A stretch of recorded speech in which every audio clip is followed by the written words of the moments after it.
Hello students, कैसे हैं आप सब? ठीक है, उम्मीद कर रहा हूँ सभी घर पर हो, पढ़ाई कर रहे हो अच्छे से। Okay, so this is the second lecture of the chapter cell the unit of life. बराबर। फर्स्ट लेक्चर में हमने डिस्कस किया था about the history of the cell. कहीं ना कहीं हमने हिस्ट्री पर ही ज्यादा फोकस किया था। तो आप सभी को बहुत सारे साइंटिस्ट के नाम भी मैंने बोले थे याद करने के लिए। सो आई एम एक्सपेक्टिंग कि आप सभी को याद हो गया होगा। ओके, सो क्या क्या नाम थे देखो। सबसे पहला जो नाम था वो था ग्रेट साइंटिस्ट रॉबर्ट हुक, जिसने जो सेल टर्म है वो दिया था। ठीक है, या बोल सकते हो सेल को फर्स्ट टाइम डिस्कवर किया था Robert Hooke in the year 1665। एक और नाम बहुत इंपॉर्टेंट है माइक्रोस्कोप के पॉइंट ऑफ व्यू से, Zacharias Johnson. Right, Zacharias Johnson जो है उसने क्या किया था, he discovered the first simple microscope. Anton von Leeuwenhoek, Anton von Leeuwenhoek was the scientist जिसने फर्स्ट लाइव सेल देखा था। Robert Brown was the scientist जिसने न्यूक्लियस देखा था। Right, cell theory, cell theory में आप सभी को पता है कि सेल थियरी के बेसिक पॉइंट्स क्या क्या है। Right, cell is the basic structure function unit of life. All cell arises from the pre-existing cell. Then the total activity of the organism is the individual activity of the cell. ठीक है, so ऐसे करके हमने cell theory के बारे में देखा था। और इसके अलावा all cell arises from pre-existing cell। तो ये 4 पॉइंट्स थे सेल थियरी की। राइट, और न्यूक्लियस के बारे में देखा था कि सेल के अंदर न्यूक्लियस होता है और न्यूक्लियस के अंदर हमारा क्या होता है, chromosome. Chromosome contains DNA and histone protein. Right, तो इस तरीके से हमने बहुत सारी चीजें देखी हुई थी। सेल थियरी जो है वो किसने दी थी? 3 scientist, Theodor Schwann, Matthias Schleiden and Rudolf Virchow. बराबर है। उसके बाद याद रखते हैं कि सेल मेम्ब्रेन किसने डिस्कवर किया था? Cell membrane was discovered, name was given by the Cramer and Naegeli. ठीक है, साइंटिस्ट थे क्रैमर एंड नगेली जिन्होंने नाम दिया था। But cell membrane was discovered by Theodore Schwann. ठीक है, इसको याद रखना है, ये सारे पॉइंट्स बहुत इंपॉर्टेंट है। राइट, उसके बाद हमने ये भी देखा था कितने अलग अलग टाइप के सेल्स होते हैं। आरबीसी देखे, कनेक्टिव नॉट कनेक्टिव टिश्यू। ठीक है, आरबीसी के अलावा हमने देखे थे about the epithelial tissues. Right, pillar shape के थे, कॉलमिनार एपिथेलियल टिश्यू। राइट, सो न्यूरॉन्स के बारे में देखा था। राइट, सो एग जो है it is the largest, ostrich का जो एग है it is the largest cell. Correct, so इस तरीके से हमने बहुत सारी चीजें हिस्ट्री सेल की देखी थी। राइट, सो अब स्टार्ट करते हैं टाइप्स ऑफ सेल या फिर kinds of cell based on organisation. Based on organisation there are 2 types of cell. Basically 2 type के सेल्स होंगे, एक होगा प्रोकैरियोटिक सेल और दूसरा होगा यूकैरियोटिक सेल। एक होगा प्रोकैरियोटिक सेल और दूसरा क्या होगा, यूकैरियोटिक सेल। आप सभी ये 2 वर्ड्स अपने प्रीवियस क्लासेस में, लोअर क्लासेस में सुनते आए हो। प्रोकैरियोट्स मतलब क्या होता है, जिनके पास मेम्ब्रेन बाउंड सेल ऑर्गेनेल्स नहीं होते हैं। राइट, प्रोकैरियोट्स क्या होता है, जिनके पास मेम्ब्रेन बाउंड सेल ऑर्गेनेल्स नहीं होते हैं। राइट, और यूकैरियोट्स क्या होता है, जिनके पास मेम्ब्रेन बाउंड सेल ऑर्गेनेल्स होते हैं। अब सेल ऑर्गेनेल्स से मेरा मतलब है न्यूक्लियस, माइटोकॉन्ड्रिया। राइट, उसके अलावा chloroplast. Right, in case of plants की बात करें तो। राइट, सो इस तरीके से।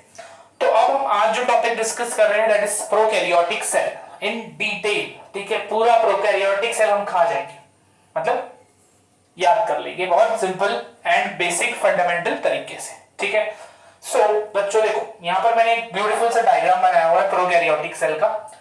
तो वो डायग्राम भी हम डिस्कस करेंगे, उस डायग्राम में क्या क्या चीजें, क्या क्या फंडामेंटल स्ट्रक्चर्स दिए हैं वो भी देखेंगे।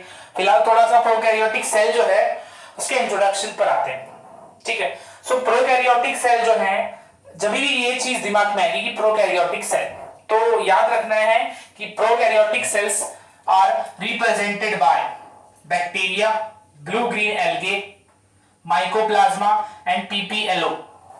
ठीक है, सो इसको याद रखना है। प्रोकैरियोटिक सेल के ये एग्जांपल्स है।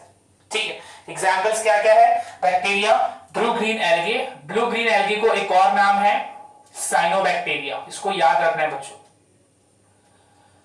साइनोबैक्टीरिया। ये भी किसके नाम है? Blue green algae. Blue green algae को आप शॉर्ट में बोलते हो BGA। सही है, तो इतना याद रखना है कि it is represented by bacteria, blue green algae, mycoplasma and PPLO। PPLO क्या होता है? Pleuro pneumonia like organism, pleuro pneumonia like organisms.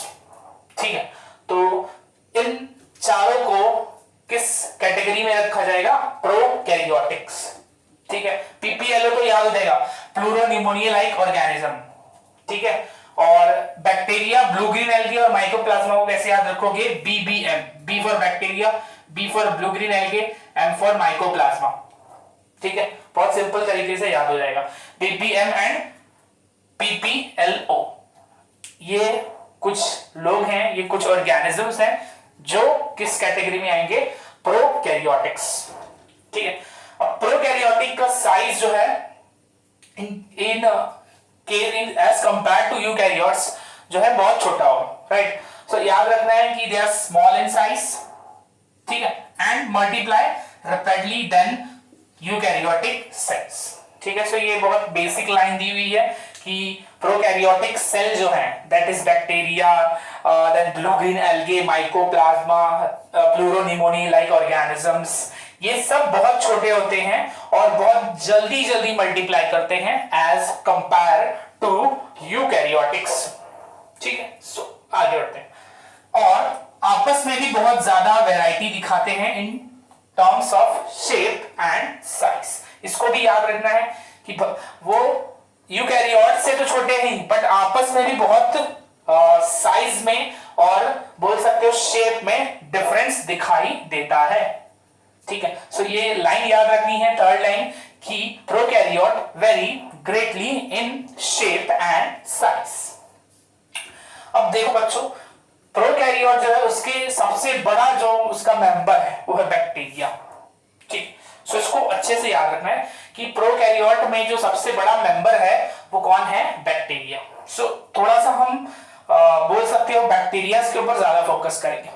सो यहाँ पर कुछ बातें कही गई हैं अबाउट बैक्टीरिया, तो उसको हम लोग समझ लेते हैं। सो सबसे पहले जो चीजें दी है वो है कि there are 4 basic shapes of bacteria. इसको सबसे पहले बच्चों अच्छे से याद रखना है कि there are 4 basic shape of bacteria. ठीक है, 4 बेसिक शेप। ठीक है, आपने आई थिंक ये भी लोअर अपने क्लासेस में पढ़ा हुआ। सो सबसे पहला जो शेप है वो है रॉड लाइक। रॉड लाइक यहां पर दिया हुआ है, ये डायग्राम भी मैंने रॉड वाला ही बनाया हुआ है। जब बैक्टीरिया रॉड लाइक होगा तो उसको हम नाम देंगे बेसिलस। क्या नाम देंगे? बेसिलस। एग्जाम्पल आप सभी को आई थिंक पता होगा, लैक्टोबैसिलस, राइट। सो पहला जो शेप है वो है rod like. Rod like bacteria को हम क्या बुलाते हैं? बेसिलस, एंड एग्जाम्पल है लैक्टोबैसिलस। ठीक है, अब आगे बढ़ते हैं। नेक्स्ट है कोकस। कोकस बैक्टीरिया जो है उनका शेप क्या होता है? स्फेरिकल। कौन सा शेप होगा? स्फेरिकल। और यहां पर हम नाम देंगे स्ट्रेप्टोकोकस। ठीक है, तो एग्जांपल्स भी थोड़ा याद रखो, एटलीस्ट एक एक एग्जांपल तो याद ही रखो। ठीक है, सो बेसिलस मतलब रॉड शेप के बैक्टीरिया, और एग्जांपल क्या आएगा? लैक्टोबैसिलस। कोकस मतलब ओवल या स्फेरिकल शेप के बैक्टीरिया, और एग्जांपल आएगा स्ट्रेप्टोकोकस। अब थर्ड शेप की तरफ बढ़ते हैं। थर्ड शेप है विब्रियो। विब्रियो बैक्टीरिया जो है उनका शेप होता है कॉमा। आप सभी को यहां पर कॉमा दिख रहा होगा, राइट। अब एग्जांपल यहां पे क्या लिख सकते हो? Vibrio cholera.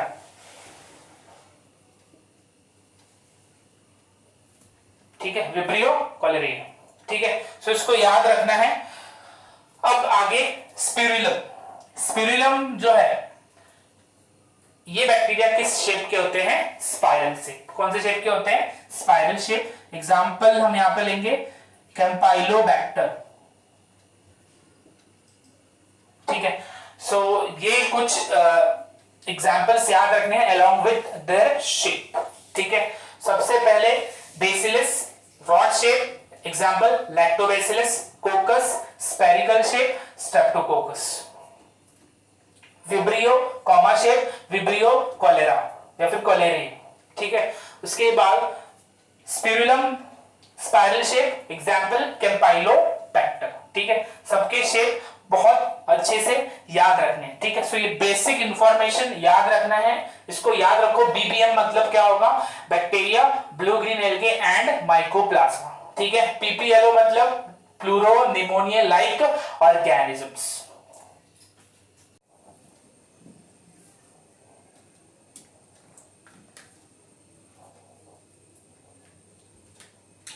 ओके स्टूडेंट्स, अब नेक्स्ट हम डिस्कस करते हैं अबाउट द सेल एनवेलप, ठीक है। सो हमने थोड़ा सा डिस्क्रिप्शन देखा था, अब आगे बढ़ते हैं सेल एनवेलप के बारे में। अब सेल एनवेलप जो है, इसका मतलब क्या होता है? Basically the protective covering. जो सेल है प्रोकैरियोटिक सेल, उसमें एक प्रोटेक्टिव कवरिंग होगी, ठीक है, और उस कवरिंग को सेल एनवेलप बोलेंगे, ठीक। अब सेल एनवेलप की मैं बात करूं तो याद रखना है कि सेल एनवेलप 3 लेयर्स में बटा हुआ है। कितने लेयर्स में बटा हुआ है? 3 लेयर, ठीक है। अब जो सबसे आउटर मोस्ट लेयर है उसको बोलेंगे ग्लाइकोकैलिक्स, ठीक है। उसको हम क्या बोलेंगे? ग्लाइकोकैलिक्स। अब यहां पर देखो मैंने ग्लाइकोकैलिक्स बनाया हुआ है, राइट। आप सभी को यहां पर ग्लाइकोकैलिक्स दिख रहा होगा, जो मैंने रेड मार्कर से बनाया हुआ है और ग्रीन मार्कर से भी बनाया हुआ है, ठीक है। दोनों में फर्क है, वो फर्क भी हम अभी देखते हैं। तो सबसे आउटर मोस्ट सेल एनवेलप, जो सेल का प्रोकैरियोटिक सेल का जो सबसे बाहर का लेयर होता है, उसको बोलते हैं ग्लाइकोकैलिक्स। उसके बाद अब मिडल जो लेयर होता है उसको बोलते हैं सेल वॉल, ठीक। मिडल जो लेयर है उसको हम क्या बोलेंगे? Cell wall. और जो सबसे अंदर का लेयर है उसको हम बोलेंगे सेल या फिर प्लाज्मा मेम्ब्रेन। सो याद रखना है कि सेल एनवेलप जो है प्रोकैरियोट्स में, ये 3 हिस्सों में बटा हुआ है। कितने हिस्सों में बटा हुआ है? 3 हिस्सों में। आउटर मोस्ट होगा उसको बोलेंगे ग्लाइकोकैलिक्स, फिर मिडल वाला होगा जिसको बोलेंगे सेल वॉल, और सबसे अंदर वाला होगा जिसको बोलेंगे सेल मेम्ब्रेन या फिर प्लाज्मा मेम्ब्रेन, ठीक है। इसको याद रखो अच्छे से। अब इसके बाद जो ग्लाइकोकैलिक्स है उसके 2 फॉर्म है। एक फॉर्म है जिसको बोलेंगे स्लाइम लेयर, ठीक है, बोल सकते हो थोड़ा सा लिक्विड टाइप, और दूसरा होगा कैप्सूल, ठीक है। सो याद रखना है ग्लाइकोकैलिक्स एक प्रोकैरियोटिक सेल में या फिर स्लाइम लेयर के फॉर्म में प्रेजेंट होगी या फिर कैप्सूल। फिर से बता रहा हूं मैं, सेंटेंस रिपीट कर रहा हूं। एक प्रोकैरियोटिक सेल में ग्लाइकोकैलिक्स जो आउटर कवरिंग है वो या तो स्लाइम लेयर के फॉर्म में प्रेजेंट होगी या फिर कैप्सूल के फॉर्म में, ठीक है। अब यहां पर मैंने दोनों ही दिखाया हुआ है। स्लाइम लेयर मतलब क्या होगा? लिक्विड फॉर्म में, राइट। सो वहां पर जो मॉलिक्यूल्स के बीच में स्पेस है वो ज्यादा होगा, कॉम्पैक्टली अरेंज नहीं होंगे, राइट। केमिस्ट्री का थोड़ा सा सेक्शन मैंने यहां पर इंक्लूड कर दिया, तो वहां पर वो कुछ इस तरीके से दिखाई देंगे लिक्विड में, ठीक है। और जो सॉलिड होगा उसमें जो मॉलिक्यूल के बीच में स्पेस है बहुत ही कम होता है या फिर नहीं होता है, टाइटली पैक्ड होते हैं, राइट। सो इस वजह से वो क्या होंगे? ज्यादा टफ। और ये जो है स्लाइम लेयर, ये क्या होगा? कैप्सूल। याद रखना है दोनों में से एक ही प्रेजेंट होगा, ठीक है, दोनों नहीं होंगे। सिर्फ मैंने यहां पर समझाने के लिए 2 बनाए हुए हैं, ठीक है, इसको याद रखो। और उसके बाद देखो बैक्टीरिया जो है उनको बहुत ही छोटे साइज के होते हैं, राइट। सो उनको अगर हमको प्रॉपरली देखना है, माइक्रोस्कोप के अंदर भी प्रॉपरली देखना है, तो हमको उसको क्या करना पड़ता है? स्टेनिंग करनी पड़ती है। उसकी क्या करनी पड़ती है? स्टेनिंग। स्टेन मतलब आप समझ सकते हो कि बैक्टीरिया को हम दाग लगाएंगे, दाग लगाएंगे। बहुत सिंपल भाषा में बोलोगे तो बैक्टीरिया को हम क्या लगाएंगे? दाग, ठीक है। अब जो स्टेनिंग का प्रोसेस है उसमें एक बहुत ही फेमस और बहुत ही यूनिवर्सली एक्सेप्टेड जो टेक्निक है वो है ग्राम स्टेनिंग। टेक्निक का नाम क्या है? Gram staining. ग्राम स्टेनिंग जो है ये एक standard and universally accepted staining method है जिसको किसने बनाया था? Hans Christian Gram. ठीक है, साइंटिस्ट के नाम पर है technique, that is Hans Christian Gram. So याद रखना है कि बैक्टीरिया को स्टेन करने के लिए जो टेक्निक है उसको बोलते हैं ग्रैम स्टेनिंग। और क्यों स्टेन किया जाता है? टू ऑब्जर्व द बैक्टीरिया और the small micro organisms under microscope. अब देखो यहां पर मैंने कुछ स्टेप्स लिखे हुए हैं। ये जो स्टेप्स हैं ये स्टेप्स हैं ग्रैम स्टेनिंग के। ठीक है, यहां पर जो मैंने नाम दिए हैं ये सब डाई है, डाई DYE। ठीक है, केमिकल रिएजेंट्स है। सो अगर आपको बैक्टीरिया को ऑब्जर्व करना है तो सबसे पहले तो क्या करोगे? ये आपका स्लाइड है। ठीक है, अब ये जो स्लाइड है इस पे क्या करोगे? एक टेस्ट ट्यूब से, सपोज ये मेरे पास एक टेस्ट ट्यूब है,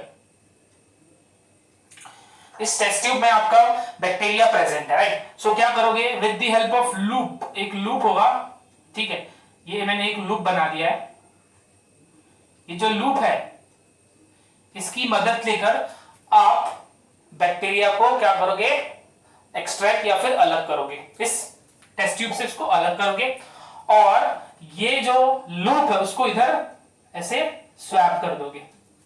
ठीक है, अब स्वैप करने के बाद इसको अलाउ करेंगे और अलाउ करोगे कि ये ड्राई हो जाए। ठीक है, स्वैपिंग करने के बाद अलाउ करोगे कि ये ड्राई हो जाए। ठीक है, अब जैसे ही ड्राई होगा आपको इसको स्टेरिलाइज करना है और स्टेरिलाइज करने के बाद आपको ये सारे reagent step by step add करने। ठीक है, सबसे पहला रिएजेंट मैंने यहां पर लिखा हुआ है क्रिस्टल वॉयलेट। वॉयलेट कलर का एक डाई ऐड करेंगे जिसको है नाम प्राइमरी स्टेन। ठीक है, वो क्या होगा हमारा? Primary stand. प्राइमरी स्टेन मतलब वो पहले जो हम स्टेन डाल रहे हैं वो फर्स्ट टाइम है तो उसको बोला है प्राइमरी स्टेन। उसके बाद हम ऐड करेंगे ग्राम्स आयोडीन। ठीक है, सेकेंड स्टेप में क्या ऐड करेंगे? Grams iodine. फिर थर्ड स्टेप में क्या ऐड करेंगे? अल्कोहल। अल्कोहल क्या करेगा? ये जो दो कलर है इनको वॉश अवे कर देगा। डी कलराइजर, नाम में समझ में आ रहा है? डी कलराइजर मतलब क्या होगा? जो वायलेट एंड आयोडीन के कलर है उसको क्या करेगा? वॉश आउट करवा देगा। उसके बाद आखिर में क्या ऐड करना है? सैफ्रनिन। ठीक है, सो ये चार एजेंट है, रिएजेंट्स है, केमिकल्स हैं जिनके हेल्प से हम बैक्टीरिया को स्टेन कर कर उनको आसानी से देख सकते हैं। तो याद रखना है, सबसे पहले क्या ऐड करोगे? Crystal violet. वॉयलेट कलर का एक डाई होगा और उसको एक और नाम है प्राइमरी स्टेन। ठीक है, सेकंड ऐड करोगे ग्राम्स आयोडीन। फिर उसके बाद ऐड करोगे alcohol which is going to be acting as a decolouriser. ठीक है, वो क्या करेगा? जो आयोडीन है और जो वॉयलेट कलर है उसको वॉश आउट कर देगा। एंड फाइनली क्या ऐड करोगे? सैफ्रनिन। ठीक है, अब इसको याद रखने के लिए एक छोटा सा निमोनिक्स है। ठीक है, निमोनिक्स में क्या दिया है देखो, कम, कम से सी है, so C stands for crystal. ठीक है, फिर इन, इन में है I, so I stands for iodine. ठीक है, आई स्टैंड्स फॉर आयोडीन। उसके बाद A, so A stands for alcohol. Okay, and S stands for safranin. ठीक है, सो ये निमोनिक्स है जिससे आप ये चारों रिएजेंट्स के नाम आसानी से याद रख सकते हो। ठीक है, तो इसको अच्छे से याद रखो, कम इन एंड स्टे। ठीक है, सो ये थोड़ा सा याद रखना है कि सेल एनवेलप के बारे में बहुत इंपॉर्टेंट है बच्चों। इसको याद रखना है कि सेल एनवेलप जो है वो दो तरीके से होती है। एक होती है स्लाइमी लेयर जो कि लूज होगी और दूसरी होगी कैप्सूल जो कि क्या होगी? टफ। और याद रखना है glycocalyx is the outer most cell envelope of prokaryotic cell. फिर मिडल लेयर कौन सी होगी? Cell wall. एंड जो इनर लेयर होगी, सबसे अंदर वाली लेयर होगी, उसको हमने नाम दिया है cell membrane, also known as plasma membrane. ठीक है, सो यहां तक अच्छे से याद रखनी है। उसके बाद साइंटिस्ट के नाम याद रखो, हैंस क्रिश्चियन ग्रैम।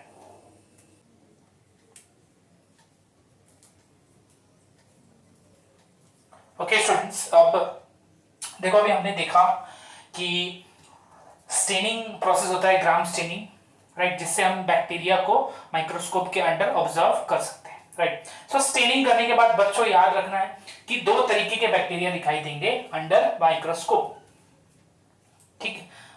तो याद रखो कि जब भी हम स्टेन करेंगे, ठीक है, एक सपोज हमने 10,000 बैक्टीरिया को स्टेन किया और माइक्रोस्कोप के अंदर ऑब्जर्व कर रहे हैं, ठीक है।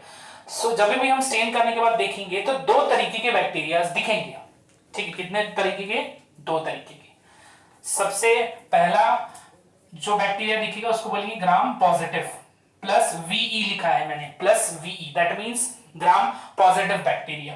और दूसरे दिखेंगे gram negative bacteria, minus VE लिखा है मैंने, ठीक है। सो याद रखना है कि जब भी आप स्टेन करते हो बैक्टीरियाज के एक ग्रुप को तो आपको दो तरीके के दिखाई देंगे, ग्राम positive bacteria and gram negative bacteria, ठीक है। ग्राम क्यों नाम दिया है? जाहिर सी बात है कि ग्राम स्टेनिंग प्रोसेस के बाद ये हो रहा है डिफरेंशिएशन, सो याद रखना है, ठीक है। और ग्राम स्टेनिंग याद रखना है, it is a type of differential staining. Gram staining is a type of differential staining technique. Differential staining मतलब क्या होता है? वो दो बैक्टीरियाज को अलग ग्रुप में डालता है, ठीक है। सो देख लेते हैं ग्राम पॉजिटिव और नेगेटिव में क्या डिफरेंस है। तो याद रखना है कि ग्राम पॉजिटिव में जो सेल वॉल है वो किससे बनेगा? It is made up of peptidoglycan. Cell wall of gram positive bacteria is made up of peptidoglycan, ठीक है। अब याद रखना है पेप्टिडोग्लाइकेन वर्ड से समझ में आ रहा है, it is nothing but made up of carbohydrates. It is made up of carbohydrate and amino acids, ठीक है। सो इसको अच्छे से याद रखना है। सो सबसे पहली चीज याद रखो कि cell wall is made up of peptidoglycan, ठीक है। अब जो ग्राम पॉजिटिव बैक्टीरिया होते हैं उनका कलर याद रखना है हमेशा। कलर क्या होता है? Purple. P for positive, P for purple, P for positive and P for purple। इसको अच्छे से याद रखना है कि जब भी ग्राम पॉजिटिव बैक्टीरिया की बात करेंगे तो उनका जो कलर होगा अंडर माइक्रोस्कोप वो कैसे दिखाई देगा?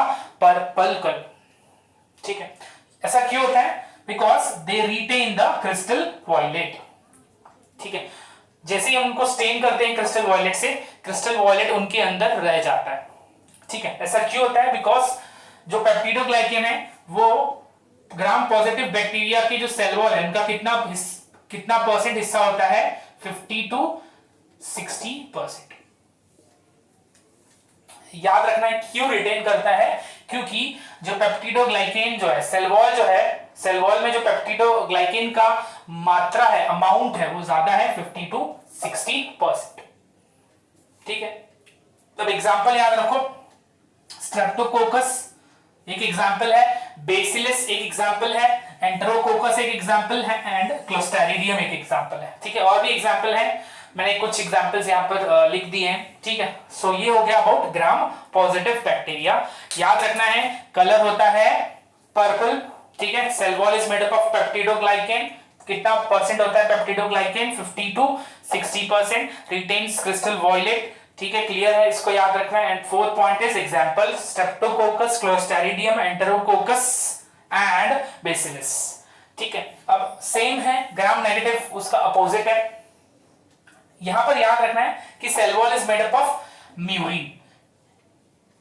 अब म्यूरिन और peptidoglycan are one and the same, बस यहां पर अमाउंट ज्यादा होता है 50 to 60%, इसलिए इसको नाम है पेप्टिडोग्लाइकेन। यहां पर अमाउंट होता है 10%, इसलिए इसको क्या नाम है? म्यूरिन, ठीक है।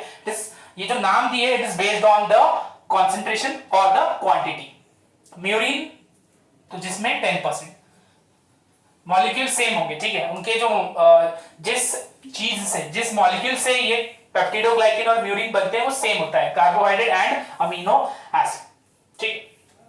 अब ग्राम नेगेटिव बैक्टीरिया का बच्चों कलर याद रखो कि कलर क्या होता है उनका, पिंक। ठीक है, पिंक कलर क्यों होता है देख लेते हैं। Because they do not retain crystal violet. ठीक है, क्रिस्टल वॉयलेट नहीं रिटेन करते हैं तो फिर क्या रिटेन करते हैं, सैफ्रनीन। क्या रिटेन करेंगे, सैफ्रनीन।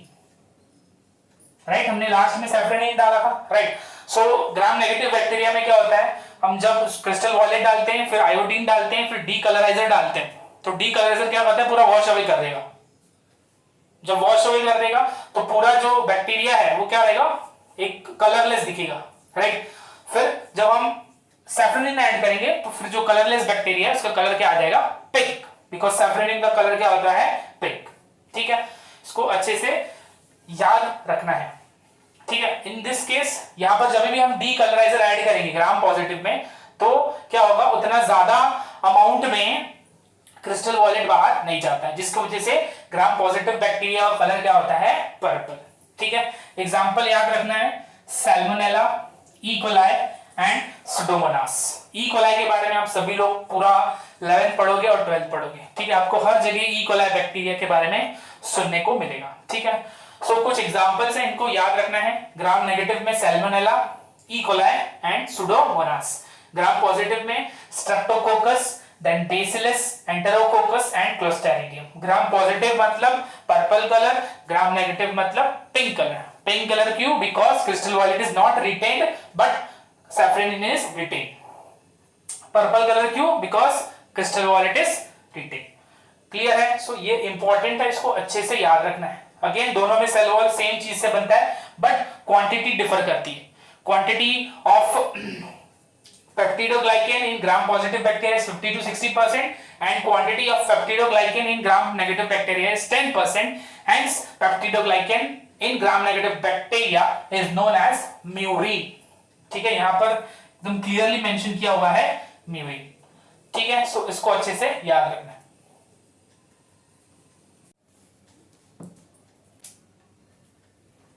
ओके बच्चों, सो अब थोड़ा हम फंक्शंस देखते हैं सेल एनवेलप्स के। ठीक है, सेल एनवेलप्स के फंक्शन एक यूनिट के तौर पर जब भी हम देखेंगे सेल एनवेलप को तो कहीं ना कहीं उनका काम है protection, whether it is glycocalyx, whether it is cell wall और whether it is plasma membrane। ठीक है, एक यूनिट के तौर पर उनका काम है just to protect the cell.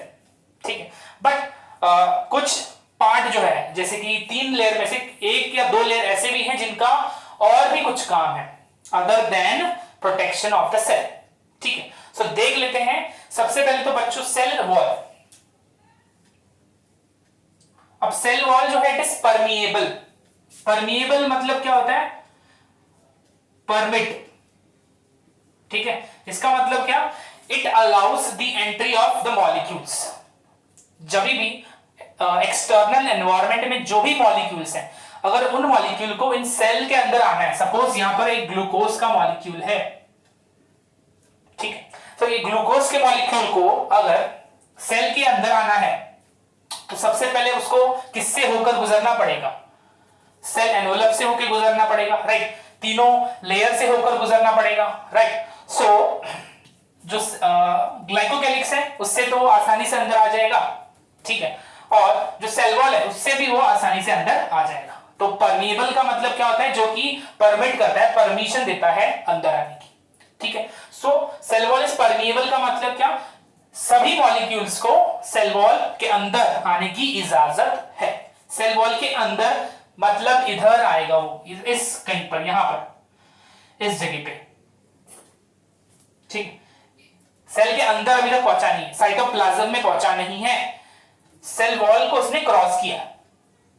सही है, सो याद रखना है। अब सेल वॉल जो है मैंने ऑलरेडी बताया हुआ है, it is made up of peptidoglycan also called murine.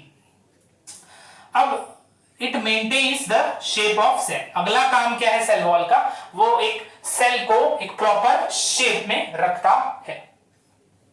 Protection का तो काम है ही, बट एक और काम क्या है, it maintains the shape of the cell. ठीक है, it provides a strong structural support to prevent, जैसे कि मैंने बताया कि प्रोटेक्शन दे रहा है। राइट, बहुत ही टेंसाइल है, बहुत ही मजबूत है, राइट, जिसकी वजह से सपोर्ट कर रहा है एक बैक्टीरियल सेल को ताकि वो बस्ट या फिर रप्चर ना हो। ठीक है, सो इसको अच्छे से बच्चों याद रखना है। Cell wall is permeable, it is made up of peptidoglycan. ठीक है, एंड इट मेंटेन्स, दो फंक्शन है सेल वॉल का, it maintains the shape and it protects the bacteria from bursting और रप्चरिंग, फटने से सबसे वो बचाता है। अब सेल वॉल के अंदर का लेयर मतलब जो सबसे इनर सेल एनवेलप है वो क्या है? Plasma membrane, which is also known as bio membrane, also called cell membrane. Cell membrane, plasma membrane, one and the same. ठीक है, सबसे इनर वाला पार्ट है सेल एनवेलप का, राइट। अब याद रखना, इट इज सेमी परमिएबल।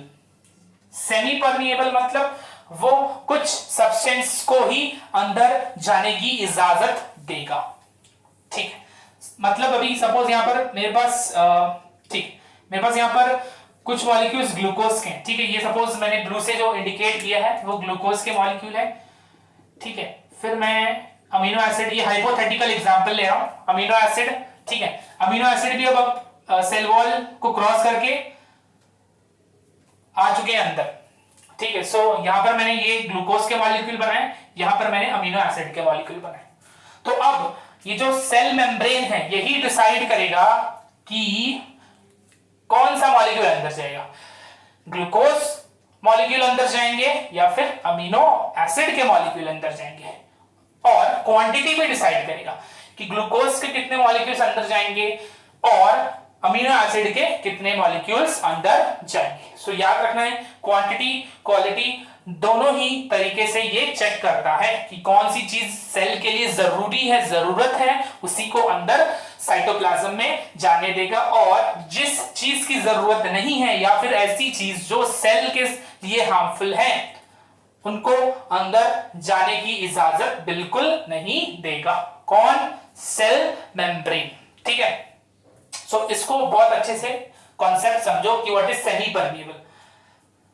ठीक है, सेमी परमेबल याद रखना है कि सभी चीजों को, जैसे अभी सेल वॉल था परमेबल, सभी चीजों को अंदर आने की, अपने आप को क्रॉस करने की इजाजत दे रहा था, बट प्लाज्मा मेम्ब्रेन ऐसा नहीं है। प्लाज्मा मेम्ब्रेन कुछ चीजों को ही अपने आप को क्रॉस करने की इजाजत देगा, क्योंकि जैसे ही आप प्लाज्मा मेम्ब्रेन को क्रॉस करोगे आपका आता है साइटोप्लाज्म, जहां पर आपके सारी मेटाबॉलिक रिएक्शन चल रही है, वहां पर डीएनए है, माइटोकॉन्ड्रिया है and other cell organelles present हैं। ठीक है, अब जैसे कि सेल वॉल किससे बन रहा था? पेप्टिडोग्लाइकेन से। सो याद रखना है कि cell membrane is made up of phospholipid, मतलब लिपिड भी होगा और उसके साथ एक प्रोस्थेटिक ग्रुप होगा फॉस्फोरस। ठीक है, इसके बारे में भी हम पढ़ेंगे बायोमोलिक्यूल्स में। अभी के लिए सिर्फ याद रखना है कि कौन से मटेरियल से हमारा सेल मेम्ब्रेन बनता है, कौन से मटेरियल से बनता है? फॉस्फोलिपिड। और कितनी लेयर होती है इस फॉस्फोलिपिड की? 2 लेयर, इसीलिए इसको बोला है बाय लेयर। बाय लेयर मतलब देखो कुछ इस तरीके से दिखाई देगा। ठीक है, एक रफ डायग्राम में यहां पर बना दे रहा हूं। ठीक है, सो देखो 2 लेयर है, एक लेयर ये वाली है, एक लेयर ये वाली है, सही है। सो इसको याद रखो कि plasma membrane is made up of 2 layers of phospholipid. ठीक है, अब इसके बाद जाहिर सी बात है कि ये भी इंटरैक्ट करता है with outside world. Cell wall तो इंटरैक्ट कर ही रहा है, ये भी इंटरैक्ट करता है with the outside world. Outside world का मतलब समझ में आ रहा है आपको? अदर एक्सटर्नल मॉलिक्यूल्स के साथ। और जो स्ट्रक्चर है प्लाज्मा मेम्ब्रेन का इन प्रोकैरियोट्स, जो स्ट्रक्चर है प्लाज्मा मेम्ब्रेन का in prokaryote, that is identical to the structure of cell membrane in eukaryotics. इसको अच्छे से सभी लोग याद रखो। ठीक है, जो स्ट्रक्चर सेल मेम्ब्रेन का प्रोकैरियोट में है, हूबहू डिट्टो रेप्लिका उसका यूकैरियोट में भी है। ठीक है, सो ये याद रखना है, these are the functions of the cell wall and cell membrane. और ज्यादा डिटेल में देखेंगे जब हम यूकैरियोट पर आएंगे।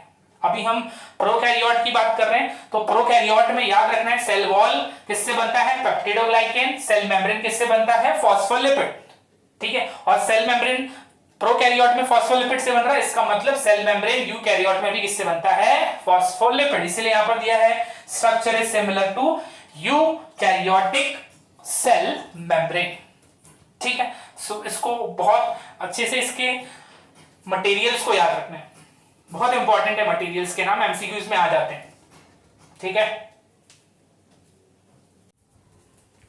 ओके स्टूडेंट्स, तो अब हम प्रोकैरियोटिक सेल के अंदर देखते हैं। अभी तक हमने सिर्फ सेल एनवेलप के बारे में ही डिस्कस किया था, राइट। अब हम साइटोप्लाज्म में आते हैं सेल के, ठीक है। अब साइटोप्लाज्म जो है उसमें आने के बाद हमको याद रखना सबसे इंपॉर्टेंट जो स्ट्रक्चर होगा प्रोकैरियोट्स में वो होगा मीजोसोम्स। याद रखो कि सबसे इंपॉर्टेंट स्ट्रक्चर होगा मीजोसोम्स। अब मीजोसोम्स क्या होता है, they are the invaginations, they are the invaginations और the infoldings of cell membrane, ठीक है। अंदर की तरफ सेल मेम्ब्रेन के अंदर की तरफ फोल्डेड स्ट्रक्चर्स दिखाई देंगे, इनको हम क्या नाम देंगे, मीजोसोम्स। अब मीजोसोम्स याद रखना है कि उनका शेप अलग अलग होगा, कुछ वेसिकल्स के फॉर्म में होंगे, वेसिकल्स आप सभी को पता चल रहा होगा, कुछ सैक लाइक स्ट्रक्चर होगा, ठीक है। इसको इमेजिन कर लो इस तरीके से, मैंने यहां पर ऑलरेडी वेसिकल ही ड्रॉ किया है, ठीक है। या फिर ट्यूब्स के फॉर्म में होगा, राइट, ट्यूब्यूल्स, वेसिकल्स, या फिर लैमेले के फॉर्म में होगा, ठीक है। फ्लैट प्लेट जैसा कुछ स्ट्रक्चर होगा, lamellae in the sense plate type of structure, plate, ठीक है। सो याद रखना है कि infoldings of cell membrane are called mesosomes, they are the extensions. अब ये जो एक्सटेंशंस हैं इनका शेप अलग अलग हो सकता है, it can be in the form of vesicles, sac like structure, tubules like tube, और in the form of lamellae that is plate like, ठीक है। अब याद रखना है कि यही स्ट्रक्चर, ये मीजोसोम थोड़ा एनलार्ज होता है इन साइनोबैक्टीरिया, यही स्ट्रक्चर मीजोसोम्स, यही स्ट्रक्चर थोड़ा लार्ज एंड लार्ज होता है इन साइनोबैक्टीरिया। साइनोबैक्टीरिया का मतलब बताओ, it is blue green algae, ठीक है। So in cyanobacteria the structure of mesosome is enlarged and known as chromatophores. बहुत इंपॉर्टेंट है, इसको अच्छे से एकदम दिमाग में गाड़ लो।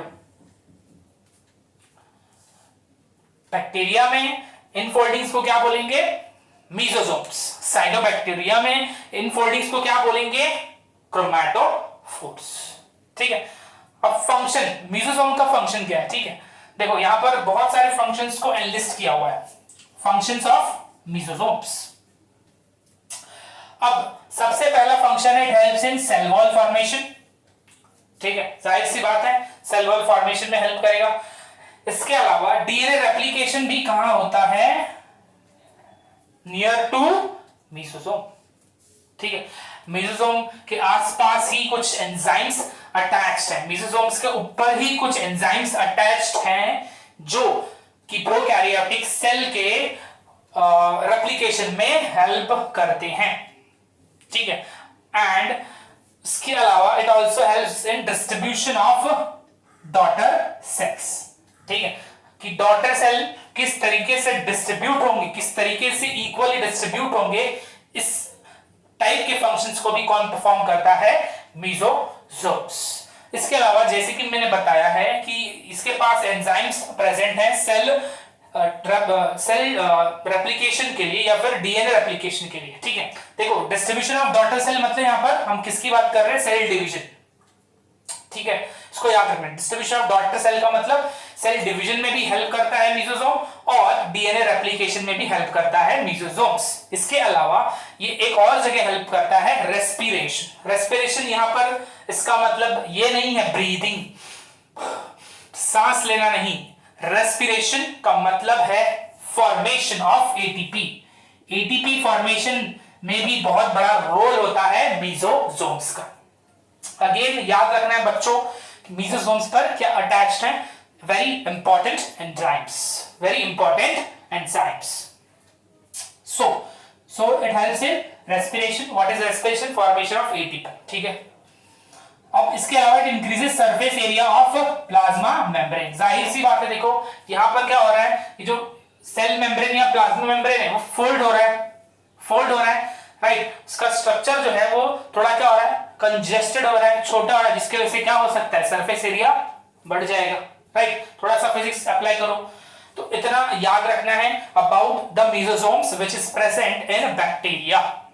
क्या क्या फंक्शन है?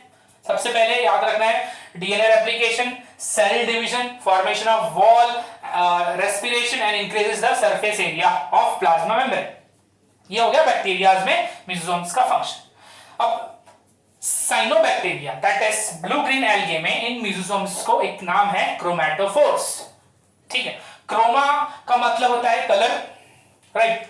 वर्ड से ही आप सभी को समझ में आ रहा होगा क्रोमा मतलब क्या होता है, कलर. सो इसके पास ये जो बॉडी है, इसके पास क्या होगा, कुछ कलरफुल सब्सटेंस होंगे, और वो कलरफुल सब्सटेंस क्या है, ग्रीन पिगमेंट. ठीक. इट कंटेन्स पिगमेंट्स, सिर्फ ग्रीन नहीं, उसके अलावा भी येलो पिगमेंट भी होता है. ठीक है. सो याद रखना है कि ज़ैंथोफिल भी प्रेजेंट होगा. ठीक है. सो इसको याद रखना है कि क्रोमैटोफोर्स में जिन भी साइनोबैक्टीरिया के पास क्रोमैटोफोर्स होगा, वो बैक्टीरिया क्या होंगे, फोटोसिंथेटिक बैक्टीरिया. ठीक है. इसको अच्छे से याद रखना है कि क्रोमैटोफोर और मेसोसोम में बस इतना ही फर्क है कि क्रोमैटोफोर्स में पिगमेंट्स होते हैं. कौन से पिगमेंट? Photosynthetic pigment. ठीक है. सो इसका मतलब ये नहीं है कि ब्लू ग्रीन एल्गे या साइनोबैक्टीरिया में क्रोमैटोफोर्स का काम है सिर्फ फोटोसिंथेसिस. वो बाकी सारे काम भी करेंगे, सेल वॉल फॉर्मेशन करेंगे, डीएनए रेप्लिकेशन करेंगे, डिस्ट्रीब्यूशन ऑफ डॉटर सेल करेंगे, रेस्पिरेशन करेंगे और सरफेस एरिया भी प्लाज्मा मेम्ब्रेन का बढ़ाएंगे. बट एक्स्ट्रा काम ऐड होता है फोटोसिंथेसिस. ठीक है. Because of presence of a pigment. ठीक है. इसको बहुत अच्छे से याद रखना है. This is mesosome. What is mesosome? Infoldings of the cell membrane और प्लाज्मा मेम्ब्रेन. शेप्स वेरी करेगा, वेसिकल्स के फॉर्म में होंगे, ट्यूब्यूल्स के फॉर्म में होंगे एंड लैमेला के फॉर्म में प्रेजेंट होंगे. ठीक है. सो ये सबसे इंपॉर्टेंट स्ट्रक्चर हमने पढ़ लिया है प्रोकैरियोटिक सेल के साइटोप्लाज्म का. ओके स्टूडेंट्स, अब हम डिस्कस करते हैं about the very important part that is genetic material. देखो साइटोप्लाज्म में क्या क्या चीजें प्रेजेंट है वो हम सिंगल देख रहे हैं. ठीक है. सिंगल हैंडेडली हर एक चीज को हम डील कर रहे हैं. सो अब जेनेटिक मटेरियल की मैं बात करूं तो जेनेटिक मटेरियल जो है बैक्टीरिया में it is in the form of a single chromosome. ठीक है. एक सिंगल क्रोमोसोम होगा और एक और चीज याद रखना, इट इज नेकेड मतलब इसके आसपास कोई भी न्यूक्लियर मेम्ब्रेन नहीं है. It does not contain any type of nuclear membrane around it. Hence, the chromosome is naked. ठीक है. और सीधे बोल सकते हो it is exposed to the cytoplasm. कहां पर exposed है वो? Directly to the cytoplasm. इसके अलावा याद रखना है कि बहुत ही close contact में होगा क्रोमोसोम टू द मेसोसोम. यहां पर मैंने ऑलरेडी उस तरीके से बनाया हुआ है कि जो मेसोसोम है उसके बहुत ही क्लोज कांटेक्ट में होता है क्रोमोसोम. जैसे कि मैंने बताया कि मेसोसोम्स के ऊपर एंजाइम्स होते हैं फॉर डीएनए रेप्लिकेशन, इस वजह से बहुत ही क्लोज होंगे. इसके अलावा जेनेटिक मटेरियल हमने देख लिया. ये एक जेनेटिक मटेरियल है. ठीक है. जो कि कौन से फॉर्म में अरेंज है? क्रोमोसोम. ठीक है. इसको याद रखना है. एक और चीज याद रखना है कि ये जो क्रोमोसोम बनता है इसमें हिस्टोन प्रोटीन एब्सेंट होता है. Histone protein is absent in chromosomes of prokaryotes. बहुत इंपॉर्टेंट है, इसको याद रखना है कि क्रोमोसोम बनाने के लिए हिस्टोन प्रोटीन की जरूरत पड़ती है. ठीक है. सो ये हिस्टोन प्रोटीन जो है यहां पर एब्सेंट होता है प्रोकैरियोट्स में. तो कहीं ना कहीं जो जेनेटिक मटेरियल है वो या तो सर्कुलर होगा, ठीक है, या तो स्पाइरल फॉर्म में होगा. ठीक है. सो इसको अच्छे से याद रखना है. तो ये हो गया about the chromosomal DNA. Chromosome आप सभी को पता है कहीं ना कहीं डीएनए से बनता है, राइट। सो ये बेसिक चीज है, इसको याद रखना है। अब इसके बाद क्रोमोसोमल डीएनए के अलावा एक एक्स्ट्रा क्रोमोसोमल डीएनए भी होगा, ठीक है। Extra chromosomal DNA, extra chromosomal मतलब वो क्रोमोसोम का पार्ट नहीं है। एक्स्ट्रा क्रोमोसोमल मतलब वो डीएनए या वो जेनेटिक मटेरियल क्रोमोसोम का पार्ट नहीं है, ठीक है। सो इसको याद रखना है। और उस नॉन क्रोमोसोमल पार्ट को बोलेंगे प्लाज्मिड। क्या बोलेंगे उसको? प्लाज्मिड, ठीक है। अब याद रखना है प्लाज्मिड्स आर सर्कुलर, दिख रहा है सर्कुलर, डबल स्ट्रैंडेड, दो स्ट्रैंड्स दिख रहे हैं इसके, 1 2 strand DNA which replicates on its own, ठीक है। इसको याद रखना है कि it can replicates on it own, but इसका मतलब ये नहीं कि बिना एंजाइम्स की तो जरूरत पड़ेगी, बट वो किसी भी होस्ट में जाकर रेप्लिकेट हो सकता है, ठीक है। जरूरी नहीं है कि अगर प्लाज्मिड जो है ये बैक्टीरिया का है, तो अगर ये सपोज यहां से ये निकल गया और निकलने के बाद सपोज ये किसी फंगस में मैंने ऐड किया इस प्लाज्मिड को, तो वहां पर भी ये काम करेगा, वहां पर भी रेप्लिकेशन परफॉर्म करेगा। तो इसका मतलब ये होता है कि it replicates on its own का मतलब है कि वो किसी भी होस्ट या किसी भी सेल के अंदर रेप्लिकेट करने की क्षमता रखता है। जरूरी नहीं है कि अगर वो बैक्टीरियल सेल में है तो बैक्टीरिया का ही सेल चाहिए उसको रेप्लिकेट होने के लिए, ठीक है। तो इसको याद रखना है, रेप्लिकेट्स ऑन इट्स ओन। तो याद रखना है कि besides the chromosomal DNA in prokaryotics, there is also an extra chromosomal DNA which is double stranded, ठीक है, which is known as plasmid। अब एक और चीज, प्लाज्मिड जो है इसकी कुछ फीचर्स होते हैं, बहुत ही unique features. They have a unique phenotypic characters. Phenotypic मतलब क्या? फिजिकल, ठीक है। फिजिकली कुछ कैरेक्टर्स दिखाई देंगे। एक उसमें से कैरेक्टर है रेजिस्टेंट टू एंटीबायोटिक्स। इसका मतलब क्या? इसके पास सपोज ये मैं इतना सेक्शन काट रहा हूं, ठीक है, इतना जो सेक्शन है, ठीक है, ये प्लाज्मिड का इतना सेक्शन क्या है? It is resistant to antibiotic, ठीक है। रेजिस्टेंट टू एंटीबायोटिक का मतलब क्या हो रहा है यहां पर कि अगर सपोज ये antibiotic resistant plasmid human cell में आ जाता है, ठीक है, ये एंटीबायोटिक रेजिस्टेंट प्लाज्मिड, ठीक है, ह्यूमन सेल नहीं लेते हैं, बैक्टीरियल सेल ही लेते हैं, ठीक है। मेरे पास ये एक बैक्टीरिया है, ठीक है, ये बैक्टीरिया के पास सपोज प्लाज्मिड नहीं है, ठीक है, एक बैक्टीरिया जिसके पास प्लाज्मिड नहीं है, एक और बैक्टीरिया है जिसके पास प्लाज्मिड है। तो मैंने क्या किया कि जिसके पास प्लाज्मिड, जो बैक्टीरिया के पास प्लाज्मिड है, उसका प्लाज्मिड निकाल कर मैंने उसको कहां इंट्रोड्यूस करवा दिया? उस बैक्टीरिया में जिसके पास नहीं है, ठीक है। सो वहां पर जाके वो क्या होगा? रेप्लिकेट होगा, राइट। अब रेप्लिकेट होने के बाद जो सेकंड वाला बैक्टीरिया है वो भी क्या हो गया है? एंटीबायोटिक रेजिस्टेंट, सही है ना? मतलब एंटीबायोटिक्स का कोई भी असर बैक्टीरिया पर नहीं पड़ेगा। रेजिस्टेंट का मतलब याद रखना है, नो काइंड ऑफ डैमेज और effect will be on the bacteria, ठीक है। सो प्लाज्मिड का एक यूनिक कैरेक्टर ये होता है कि it is resistant to antibiotic. उसके पास ऐसे जीन्स है जो कि एंटीबायोटिक्स को अटैक करने से रेजिस्ट करते हैं, ठीक है। सो इतना अच्छे से याद रखना है। इसके अलावा प्लाज्मिड का और एक काम है, it also helps in transformation of bacteria, ठीक है। ट्रांसफॉर्मेशन मतलब चेंज। अभी हमने क्लासिकल एग्जांपल देख लिया कि एक बैक्टीरिया था जो कि रेजिस्टेंट नहीं था, फिर उसके अंदर प्लाज्मिड डाल दिया, इसके वजह से रेजिस्टेंट हो गया।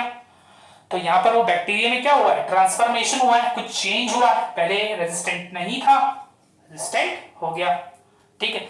सो ये सब एक टेक्निक होती है जेनेटिक इंजीनियरिंग, उससे प्रैक्टिस की जाती है, जो आप लोग अपने higher class that is 12th standard में पढ़ोगे, ठीक है। सो इतना बहुत अच्छे से याद रखना है। जेनेटिक मटेरियल सिंगल क्रोमोसोम में फॉर्म में होगा प्रोकैरियोटिक में हिस्टोन प्रोटीन नहीं होता है और जो क्रोमोसोम है वो सर्कुलर अरेंजमेंट दिखाएगा या फिर स्पाइरल अरेंजमेंट दिखाएगा, ठीक है। और हमेशा जो क्रोमोसोम है it is close to the mesosomes because mesosomes के पास ही वो एंजाइम्स हैं जो कि डीएनए को रेप्लिकेट कराएंगे। इसके अलावा क्रोमोसोमल डीएनए के अलावा एक्स्ट्रा क्रोमोसोमल डीएनए होता है जिसको नाम है plasmid. Plasmid are extra chromosomal double-stranded DNA which can replicate on its own. And plasmid have a very unique feature that they are antibiotic resistance. इसको अच्छे से याद रखो। Okay students, अब एक और important topic की तरफ बढ़ते हैं हम कि बैक्टीरिया जो है वो मूव कैसे करता है, ठीक। सो याद रखना है कि बैक्टीरिया जो है इट कैन बी मोटाइल और अ नॉन मोटाइल बैक्टीरिया, ठीक है। दोनों तरीके के बैक्टीरियाज दिखाई देंगे, ठीक है। अब जो बैक्टीरिया मोटाइल होते हैं उनके पास एक थिन फिलामेंटस, फिलामेंट समझ में आ रहा है, थ्रेड जैसा पतला सा एक्सटेंशन होता है सेल वॉल से, सेल वॉल से एक एक्सटेंशन दिखाई देगा और उस एक्सटेंशन को क्या बोलेंगे, फ्लैजिला, ठीक है। याद रखना है कि फ्लैजिला कहां से अराइज होता है, it arises from cell wall, ठीक है। अब फ्लैजिला की बात करूं तो फ्लैजिला का जो अरेंजमेंट है या नंबर है वो डिफर करता है।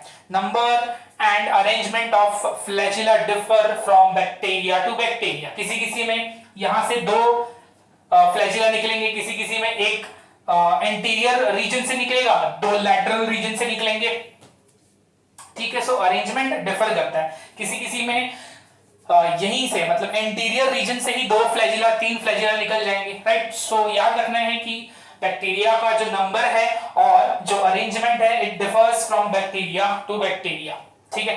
एंड फ्लैजिला के स्ट्रक्चर में आप सभी देखोगे कि फ्लैजिला के स्ट्रक्चर में तीन चीजें प्रेजेंट होगी। पहला है filament, hook and basal body, ठीक है। फिलामेंट, हुक, बेसल बॉडी तीनों एक साथ यूनाइट होके क्या बनाएंगे, फ्लैजिला, ठीक है। तो इसको बहुत अच्छे से याद रखना है। फ्लैजिला एक स्पेशल प्रोटीन से बनता है जिसको बोलते हैं फ्लैजिलिन। इसके अलावा एक और प्रोटीन से बनता है डाइनिन, ठीक है। सो ये प्रोटीन्स होते हैं और ये जो डाइनिन प्रोटीन है ये बहुत इंपॉर्टेंट प्रोटीन है। ये एटीपी जो है उसको हाइड्रोलाइज करके एनर्जी बनाएगा जिसकी वजह से ये वाला फ्लैजिला या फिर जहां पर भी फ्लैजिला है वो मूव करेगा। डाइनिन बहुत इंपॉर्टेंट प्रोटीन होता है बच्चों जो कि बेसल बॉडी में होता है। बेसल बॉडी में जो डाइनिन है वो क्या करता है, वो एटीपी को हाइड्रोलाइज करता है, एटीपी के साथ अटैच होकर उसको हाइड्रोलाइज करेगा जिसकी वजह से ये फ्लैजिला मूव करेगा क्योंकि एनर्जी मिल रही है, ठीक है। अब filament is the longest portion, ठीक है। तीनों पार्ट में से जो फिलामेंट है वो सबसे बड़ा पोर्शन है and it extends from the cell surface to outside, ठीक है। एक्सटेंड करता है सेल के सरफेस से बाहर के तरफ, ठीक है। तो इतना याद रखना है। फ्लैजिला याद रखना है, it is made up of flagellin protein, ठीक है। तीन पार्ट होते हैं, फिलामेंट होता है, हुक होता है और बेसल बॉडी होता है। बेसल बॉडी में एक खास प्रोटीन होता है डाइनिन जो कि एटीपी को हाइड्रोलाइज करके क्या करेगा, फ्लैजिला को मूव कराएगा, ठीक है। अब आगे कुछ और स्ट्रक्चर भी दिखाई देंगे और उन स्ट्रक्चर का नाम है पिलाए एंड फिम्ब्रिए। पिलाए पिलस भी बोलते हैं, इसको एक और नाम देंगे पिलस, ठीक है। सो याद रखना है पिलाए एंड फिम्ब्रिए ये भी कहां से अराइज होते हैं, सरफेस ऑफ द बैक्टीरिया, ठीक है। सेम फ्लैजिला कहां से अराइज हो रहा है, सरफेस से, तो सेम ये भी कहां से अराइज हो रहे हैं, सरफेस ऑफ द बैक्टीरिया। अब पिलाए जो है it is elongated structure made up of protein, ठीक है। किससे बनता है ये, प्रोटीन से। कौन सी प्रोटीन, पाइलिन, ठीक है। कौन से प्रोटीन से बनता है, पाइलिन प्रोटीन से ये पाइलस बनता है या पिलाय बनता है। अब याद रखना है पिलाय का काम क्या है, it helps in intercellular communication. दो सेल के बीच में क्या करता है, एक ब्रिज सेट करता है, एक ब्रिज सेट करता है कम्युनिकेशन करने के लिए। कम्युनिकेशन करने के लिए मतलब क्या, सपोज एक बैक्टीरिया है, उसके पास डीएनए, फर्टाइल डीएनए नहीं है, ठीक है, ऐसा डीएनए जो बैक्टीरिया को रेप्लिकेट करने में हेल्प करेगा, वो डीएनए नहीं है। तो ये जो पिला है, ये उस बैक्टीरिया के साथ जिसके पास रेप्लिकेशन करने वाला डीएनए नहीं है, उसके पास ब्रिज बनाएगा, ब्रिज कनेक्ट करेगा, और उस ब्रिज के थ्रू जो डीएनए है, रेप्लिकेशन वाला जो डीएनए जो उस बैक्टीरिया को रेप्लिकेट करने में हेल्प करेगा, वो एक बैक्टीरिया से दूसरे बैक्टीरिया में जाएगा। ठीक है, ये सब आप ऑलरेडी जो है इसको हायर क्लास में पढ़ोगे। ठीक है, तो इसको याद रखना है। सपोज देखो, ये मैं इसको एक और अच्छे तरीके से बता देता हूं। ठीक है, ये एक बैक्टीरिया है जिसके पास इसका डीएनए, ऐसा डीएनए जो कि क्या होगा, रेप्लिकेट होगा। ठीक है, ऐसा डीएनए जो इस बैक्टीरिया को रेप्लिकेशन में हेल्प करेगा। ठीक है, सो यहां पर ये है मेरा पिला है। अब ये जो पिला है, ये जाकर इस एक और बैक्टीरिया के साथ मिक्स हो जाएगा, मतलब वो उसको ऐसे पेनिट्रेट कर देगा, राइट, पेनिट्रेट कर देगा। अब पेनिट्रेट होने के बाद दोनों के बीच में क्या हो गया, कम्युनिकेशन हो गया, राइट। अब क्या होगा, इस बैक्टीरिया के अंदर कुछ एंजाइम्स होंगे जो कुछ पोर्शन कट कर देंगे डीएनए का, सपोज इतना पोर्शन कट कर दिया, ठीक है, और ये पोर्शन इस बैक्टीरिया से इस बैक्टीरिया में आ जाएगा। ठीक है, और यहां का जो पोर्शन है वो जैसा था वैसे फिर से आ जाएगा। अब यहां पर डीएनए रेप्लिकेशन होगा और फिर से बच जाए। बहुत सिंपल। सो पिला का फंक्शन याद रखना, it helps in intercellular communication. इसके बाद fimbriae, fimbriae helps in clinging to support. Clinging to support से मेरा मतलब है कि सपोज एक बैक्टीरिया है, उसको रॉक पर अटैच होना है, ठीक है, सो उस अटैचमेंट पे किसका काम होता है, फिम्ब्रिए। पिलाए भी ये सेम काम कर सकता है, पिलाए फिम्ब्रिए दोनों ही ये काम कर सकते हैं। ठीक है, इसको अच्छे से याद रखना है। ठीक है, अब फ्लैजिला एंड पिलाए एंड फिम्ब्रिए में डिफरेंस क्या है, याद रखना है। फ्लैजिला जो है वो फ्यू ही होते हैं, ठीक है, फ्यू ही फ्लैजिला प्रेजेंट होंगे एक प्रोकैरियोटिक सेल में, बट पिलाए फिम्ब्रिए बहुत सारे होते हैं। ठीक है, मैनी इन नंबर्स। तो इसको बहुत ही अच्छे से याद रखना है। This is about the structure of flagella, पिलाए एंड फिम्ब्रिए। सीलिया भी है, सीलिया जो है और ज्यादा हम डिटेल में पढ़ेंगे जब यूकैरियोटिक सेल पर पहुंचेंगे। ठीक है, सो इसको बहुत अच्छे से याद रखना है।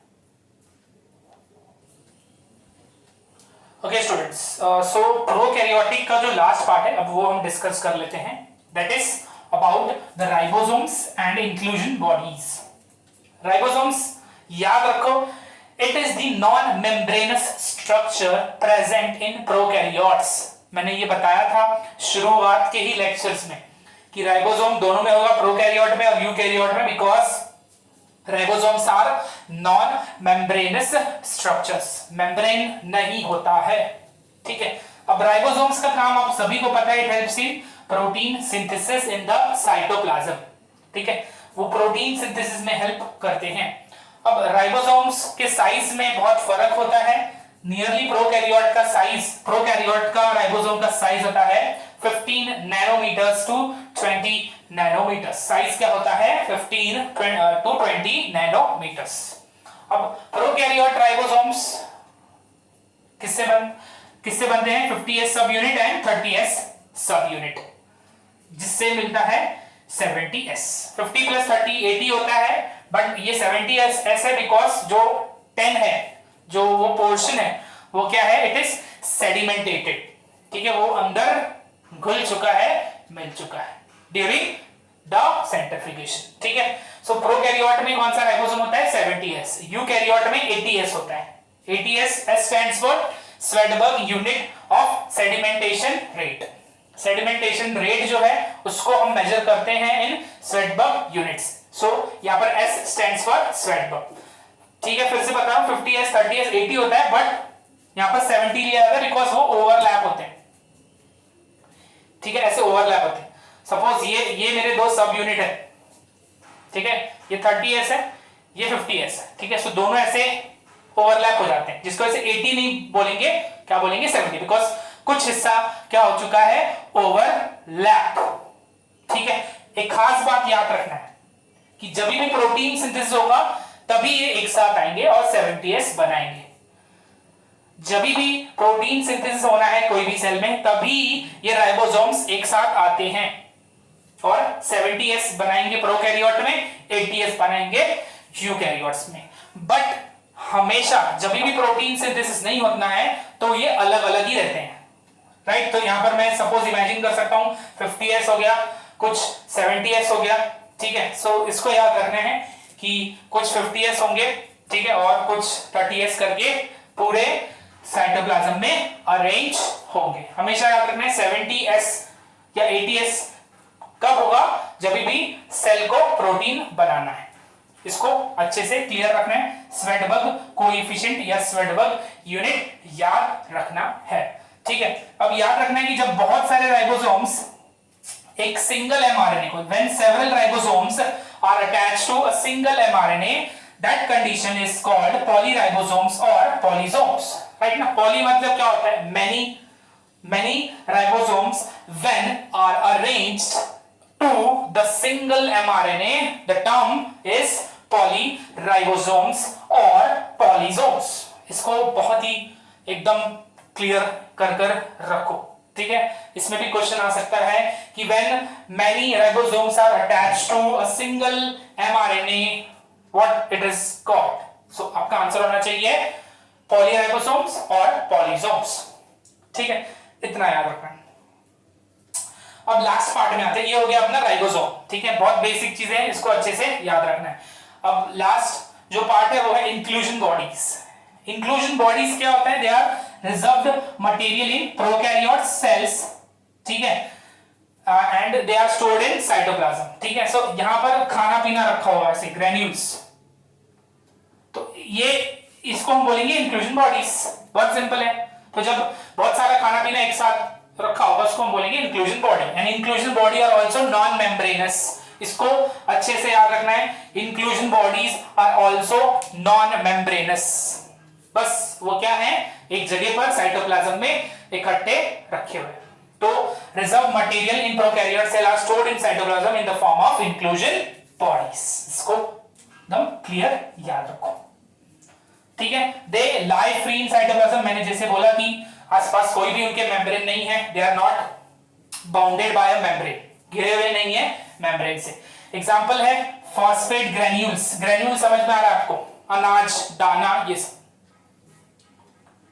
साइनोफाइसियन ग्रैन्यूल्स, साइनोफाइसियन ग्रैन्यूल जो है they are made up of और they are rich in aspartic acid, ठीक है। क्वेश्चन में आ सकता है कि what is cyanophycean granules, what is cyanophycean granules, तो आपका आंसर होना चाहिए it is an inclusion body, ठीक है। सो मैं यहां पर जो भी एग्जांपल यहां पर लिखा हुआ है ये सब किसके एग्जांपल्स हैं, inclusion bodies। What is inclusion of bodies? The reserved food material which is present in the cytoplasm of the prokaryotic cell, ठीक है।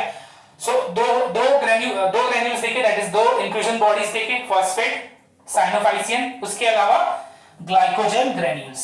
Glycogen granules they are rich in carbohydrates, ठीक है, कार्बोहाइड्रेट से बनता है, that is why it is carbohydrates, ठीक है। अब फाइनली लास्ट पार्ट पर आते हैं, gas vacuoles. Gas vacuoles are found in blue green photosynthetic bacteria, purple and green photosynthetic bacteria, ठीक है, साइनोबैक्टीरिया, ये सब किसके एग्जांपल्स हैं, साइनोबैक्टीरिया, ब्लू ग्रीन एल्गे।